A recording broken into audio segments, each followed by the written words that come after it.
semuanya, balik lagi di GP Media Channel bersama kakak, Cassandra. Di video kali ini kita akan membahas soal-soal bahasa Inggris untuk seleksi mandiri UNY. Bagaimana pembahasannya? Yuk kita cek videonya.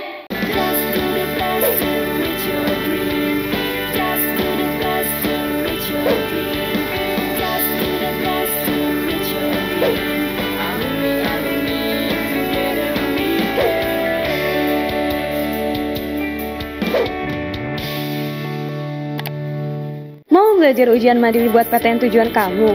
Ikut kelas online di GP Media aja. Ada kelas ITB, ITB, UI, UNJ, Unpad, dan lain-lain. Kalian udah dapet e-book dan gratis pakai tryout juga loh. Yuk daftar sekarang. Buat kalian yang lagi cari tryout SNMPT dan ujian mandiri untuk masuk PTN, kita punya solusinya. GEP Media menyediakan tryout SNMPT dan ujian mandiri untuk beberapa PTN ternama di Indonesia. Mulai dari harga 10.000, kalian sudah dapat ribuan soal prediksi, video pembahasan, dan ada kelas online juga loh. Yuk daftar sekarang. Oke, kita lihat untuk pertanyaannya di sini, what is the main idea of the passage? Kali ini kita disuruh mencari apakah gagasan utama atau main idea dalam bacaan ini gitu ya.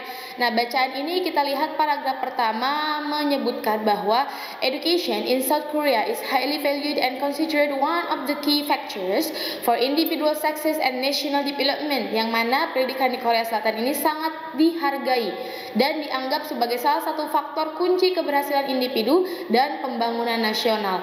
Lalu kemudian di paragraf kedua kita lihat di sini, students often attend hagwons or private tutoring centers in addition to their regular schools hours, yang mana siswa ini seringkali menghadiri hagwon atau pusat pembimbingan belajar private di luar jam sekolah reguler mereka. Yang mana kemudian di paragraf ketiga kita lihat di sini, the intense focus on education has led to notable academic outcomes, with South Korean students consistently ranking high in international assessment. Atau fokus yang kuat pada pendidikan telah membuahkan hasil akademis yang luar biasa, di mana siswa Korea Selatan ini secara konsisten mendapat peringkat tinggi dalam penilaian internasional.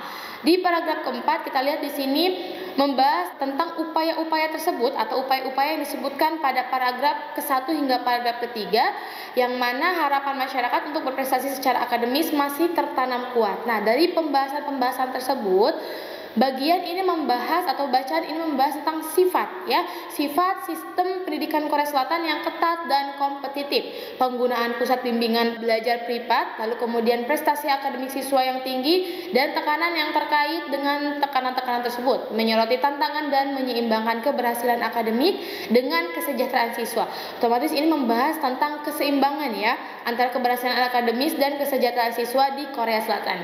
Kita cari jawaban yang berkaitan dengan keseimbangan. Kalau misalkan yang I, the international achievements of South Korean students, atau prestasi internasional pelajar Korea Selatan, ini kurang tepat, bukan sebagai main idea, karena untuk international achievement ini tidak dijelaskan secara menyeluruh ya, hanya di berbagai paragraf saja. Lalu kemudian yang D, the popularity of private tutoring centers in South Korea, atau popularitas pusat les privat di Korea Selatan. Ini salah ya, karena untuk private tutoring itu hanya dibahas di paragraf kedua saja. Kalau misalkan opsi jawaban yang C, nah ini ada kata balance ya, the balance between academic success and students well-being in South Korea, atau keseimbangan antara keberhasilan akademis dan kesejahteraan siswa di Korea Selatan. Ini betul ya. Kalau misalkan opsi jawaban yang B, the role of parents, atau peran orang tua, ini salah ya. Dan opsi jawaban yang A, the structure of South Korea's educational system, atau struktur sistem pendidikan Korea Selatan, juga salah ya. Itu bukan merupakan sebuah gagasan utama. Jadi jawaban yang tepat yang mencakup keseluruhan bacaan, gagasan utamanya adalah opsi jawaban yang C, the balance between academic success and student well-being in South Korea. Oke, kita lanjut ke pertanyaan selanjutnya. What is the main topic of the second paragraph? Kali ini kita disuruh mencari topik utama yang dibahas pada paragraf kedua. Kita lihat di sini paragraf kedua membahas tentang students often attend hagwons or private tutoring centers in addition to their regular school hours. The centers provide additional instruction and practice is subjects such as mathematics, science, and English. Nah, paragraf kedua itu secara khusus membahas tentang peran Hagwon ya, atau pusat bimbingan belajar private dalam memberikan pengajaran dan latihan tambahan bagi siswa Korea Selatan di luar jam sekolah reguler mereka. Berarti kira-kira jawabannya yang mana? Kita lihat kalau yang A, the role of parents in education atau peran orang tua dalam pendidikan, ini salah ya. Lalu kemudian yang B, the academic achievements of South Korean students atau prestasi akademik mahasiswa Korea Selatan, ini juga salah. Kalau yang C, the structure of regular school hours atau struktur jam sekolah reguler, ini salah.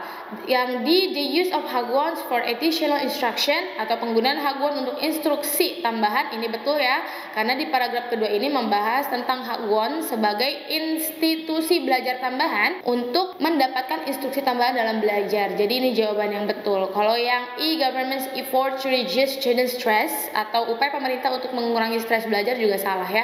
Jadi jawaban yang tepat adalah opsi jawaban yang D. Oke, kita lihat untuk pertanyaan selanjutnya di sini. In the context of the passage, what is the closest meaning of the word readers in the first paragraph? Jadi kali ini pertanyaannya dalam konteks bacaan tersebut, apa arti yang paling dekat dengan kata readers yang ada di paragraf pertama? Kata ini ya. Di sini kalimatnya the education system is rigorous and competitive. Nah, rigorous ini artinya adalah menuntut atau tegas ya. Rigorous itu artinya menuntut atau tegas. Berarti kita cari opsi jawaban yang memiliki salah satu makna dari kata rigorous ini. Kalau misalkan opsi jawaban yang I, informal, artinya tidak resmi, salah. Kalau yang D, relaxed, santai, salah. Kalau optional atau pemilihan opsi, salah. Kalau yang B, demanding, itu artinya menuntut atau meminta, ini betul ya. Kalau misalkan opsi jawaban yang A, simple, itu artinya sederhana, juga salah. Nah, berdasarkan kata rigorous yang ditanyakan pada pertanyaan ini, jawaban yang tepat adalah opsi jawaban yang B, seperti itu.